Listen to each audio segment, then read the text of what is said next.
Hi everyone, sorry I've been gone for a while.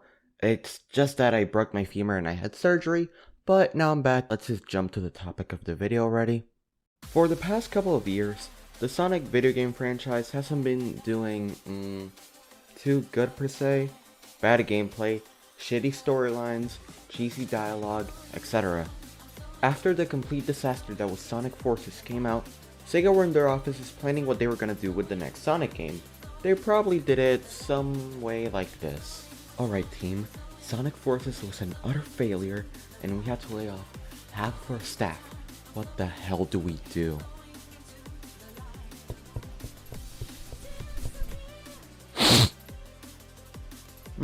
What if we make a brand new IP? No Jerry, people are basic, they don't like change. Why do you think games like FIFA sell so well? You're right.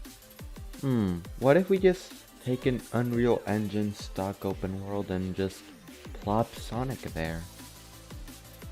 You're a genius, we're doing that. So, Sonic Frontiers, the game that apparently brought back Sonic from the brink of death by being a brand new experience for players that is not only really fun, but actually has an enjoyable story and good characters. And after playing over 50 hours and beating the game twice, it's safe to say that yes, this is a very good game. Yay! Sonic Frontiers differentiates itself from past Sonic games in many different ways, but the main point that makes the game special is the open worlds or open zones that Sonic gets to run around in. These worlds, called the Starfall Islands, are huge with many obstacles and objectives to complete.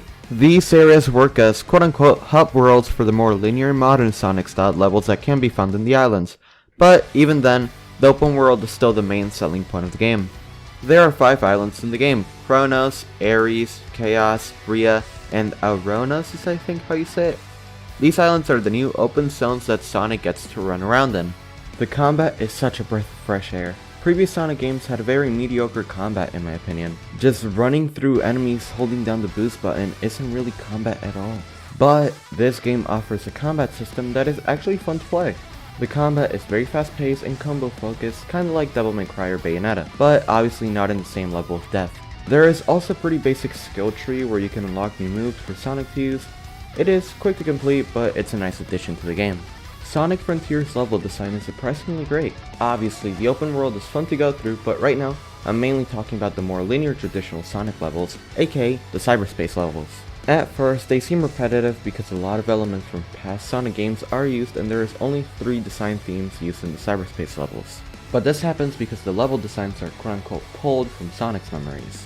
It would have been cool to see more original theme levels, so hopefully in the future more original linear levels can be created.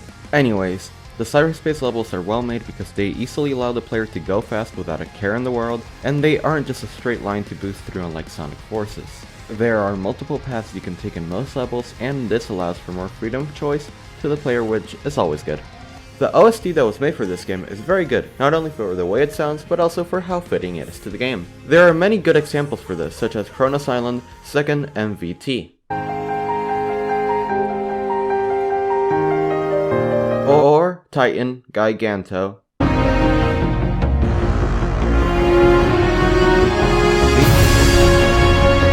These songs are used to enhance the current situation that the player is in.